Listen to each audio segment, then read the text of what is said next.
Hello everyone welcome to our channel. आज आम समुदायर गुणावली बा कैरेक्टरिस्टिक्स ऑफ कम्युनिटी विषय रे आलोचना करिबा। समाज विज्ञानी माने समुदाय को केतेक वैशिष्ट्य आलोचना करिसंती सेगुड़िक निम्न रे आलोचना करा जाई अछि। तेबे आसंतु आलोचना करिबा। प्रथमे रहिछि दले व्यक्ति बा ग्रुप ऑफ पीपल। एकरु अधिक व्यक्ति को नहीं समुदाय गठित होता है। दले व्यक्ति समुदायर एक प्रधान वैशिष्ट्य अटे। एकाधिक व्यक्ति एक निर्दिष्ट स्थान रे जेतेबेले बसवास करिथांती एवं सेही सदस्य मानक मध्यरे साधारण विश्वास और सामूहिक इच्छा शक्ति रही थाए। सेमाने एक साधारण प्रथा द्वारा मध्य परिचालित होई सामुदायिक सामुदायिक संहति रक्षा करिथांती एवं साधारण जीवनर एक मौलिक अवस्थार भागीदारी होइथांती। तेणु व्यक्तिर समष्टि बिना समुदाय संभव नुहे बा संभवपर होई परिबो नाही। तेणु व्यक्तिर समष्टि निहाती भाबरे जरूरी।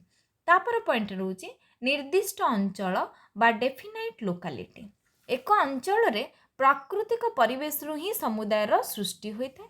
समाज विज्ञानी अगबन एवं निमकम मतरे समुदाय एक निर्दिष्ट अंचलर लोक मानकर बासस्थान रूप में आबद्ध होता है जहाँ अन्यान्य सामाजिक समूह गुड़िक ठारू भिन्न होता है।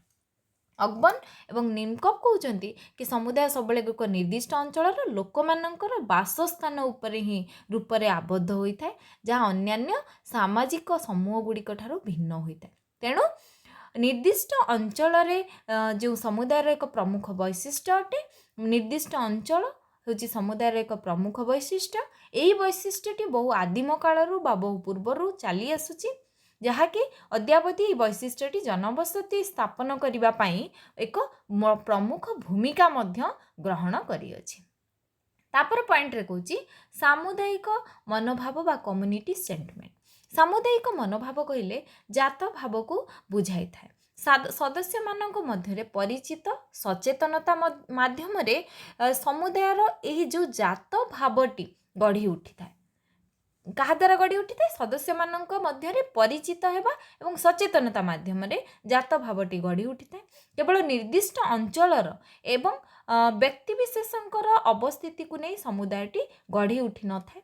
समुदायटी व्यक्ति मानकर एकत्रित भावरू गढ़ी उठी थाए। जदि देखिबा व्यक्ति विशेषों को निकटरे एही एकत्रित भाव बा आम भावटी न थिबो तेबे समुदाय गठन हेबा असंभव होई पड़िबो।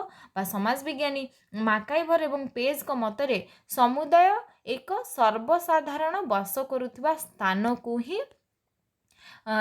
ही बुझिबा बा स्थान अटे जो जगह समस्ते बास करिथांती। A community is an area of living ताकू ही कहबा बा एठारे स्वत एहा व्यक्ति को सब स्वत व्यक्तिर मनरे रही थाए। कौन से बाध्यकता एहा गढ़ी उठी न थाए।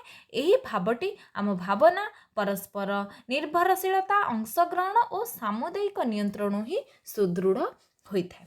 तापर पॉइंट रे आसी स्थायित्व बा परमानेंसी। समुदाय दीर्घस्थायी अटे। यह जनसंकुल परि अस्थायी बा क्षणस्थायी नुहे। यह एक निर्दिष्ट अंचल रे स्थायी भाव में बास करुवा व्यक्ति विशेष को नहीं ही गठित होता है। तेणु जेहेतु ये स्थायी भाव में गोटे निर्दिष्ट अंचल व्यक्ति विशेष को नहीं कि गठित होता है तेणुक से स्थायित्व को बा यही स्थायित्व फल बास करुवा लोक माने निजे निजको सुरक्षित मने करती। तापर पॉइंट करछि निर्दिष्ट नाम बा पर्टिकुलर नेम। सर्वदा समुदाय निजर निर्दिष्ट नाम द्वारा परिचित होता है। तेणु एक निर्दिष्ट भौगोलिक अंचल रे बास करुवा दले व्यक्तिंकर निर्दिष्ट नाम थाए जहाँ निर्दिष्ट समुदायर परिचय प्रदान करने सहित यार गुण को दर्शाई थाए। यह मध्य सदस्य मानकर स्वतंत्रता को एवं व्यक्तित्व को परिप्रकाश करे थाए। समुदायर निर्दिष्ट नाम थिबारु यह परस्पर को एकता सूत्र रे बांधी रखिथाए फल सामाजिक संपर्क सुदृढ़ होइथाए। तापर पॉइंट आछि स्वतः अभिवृद्धि बा स्पॉन्टेनियस ग्रोथ। कौन से समुदाय इच्छाकृत भाव में सृष्टि होई न थाए। यह योजनाबद्ध भाव में गढ़ी उठी न थाए। यह केवल बरंग ये स्वतःप्रवृत्त भाव में सृष्टि होता है। ପ୍ରାକୃତିକ ଭାବରେ ଏହି ସମୁଦାୟଟି ଗଠିତ ମଧ୍ୟ ହୋଇଥାଏ।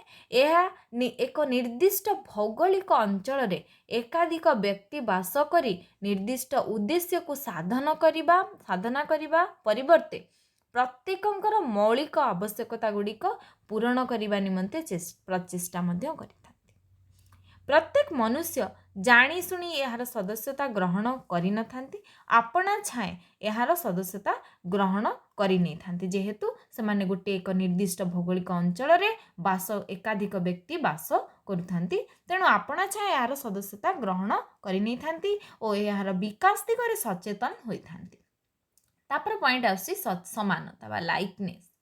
ପ୍ରତ୍ୟେକ ସମୁଦାୟର ନିର୍ଦ୍ଦିଷ୍ଟ ପ୍ରଥା, ଚଳଣି, ଧର୍ମ, ବିଶ୍ୱାସ ଓ ପ୍ରତି ନିୟମ ପ୍ରଭୃତି ରହିଛି, ଯାହାକି ସମାଜ ବିଜ୍ଞାନୀ A.W. ଗ୍ରୀନଙ୍କ ମତରେ ଏକ ସମୁଦାୟ କେତେ ଗୁଡ଼ିଏ ବ୍ୟକ୍ତିଙ୍କର ସମଷ୍ଟିରେ ଗଠିତ ଅଟେ ଏବଂ ସେମାନେ ଏକ ଅବିଚ୍ଛିନ୍ନ କ୍ଷୁଦ୍ରାଞ୍ଚଳରେ ବାସ କରିଥାନ୍ତି, ଯାହାକି ଓ ଏକ ସାଧାରଣ ଜୀବନଧାରାରେ ଭାଗିଦାର ମଧ୍ୟ ହୋଇଥାନ୍ତି।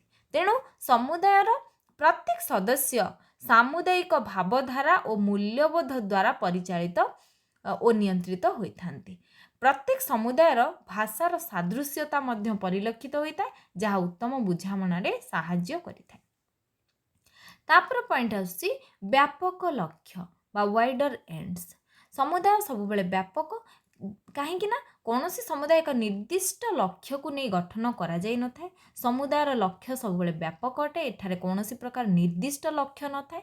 କ୍ଷୁଦ୍ର ଅଥବା ବୃହତ୍ ସମୁଦାୟ ପ୍ରତ୍ୟେକ ସଦସ୍ୟ ମୌଳିକ ଆବଶ୍ୟକତା ପୂରଣ କରିବା ପାଇଁ ଉଦ୍ୟମ କରିଥାନ୍ତି। କେତେକ ବ୍ୟକ୍ତିଗତ ସ୍ୱାର୍ଥକୁ ନେଇ ସମୁଦାୟଟି ଗଠନ କରାଯାଇନଥାଏ। ଏଠି କୌଣସି ପ୍ରକାର ବ୍ୟକ୍ତିଗତ ସ୍ୱାର୍ଥ ନଥାଏ, ଏହା ସବୁବେଳେ ସାମୂହିକ ସ୍ୱାର୍ଥକୁ ଗୁରୁତ୍ୱ ଦେଇଥାଏ। ଏଥିପାଇଁ ସାମୂହିକ ଉଦ୍ୟମ ହୋଇଥାଏ, ଫଳରେ ସମୁଦାୟରେ ସୁସ୍ଥ ପରିବେଶ ସୃଷ୍ଟି ହୋଇଥାଏ। ତାପରେ ପଏଣ୍ଟରେ ଆସୁଛି ଆକାର ବା ସାଇଜ୍। ସମୁଦାୟ ଏକ ନିର୍ଦ୍ଦିଷ୍ଟ ଭୌଗୋଳିକ ସୀମାରେ ଅବସ୍ଥିତ। ଏହାର ନିର୍ଦ୍ଦିଷ୍ଟ ଆକାର ମଧ୍ୟ ରହିଛି।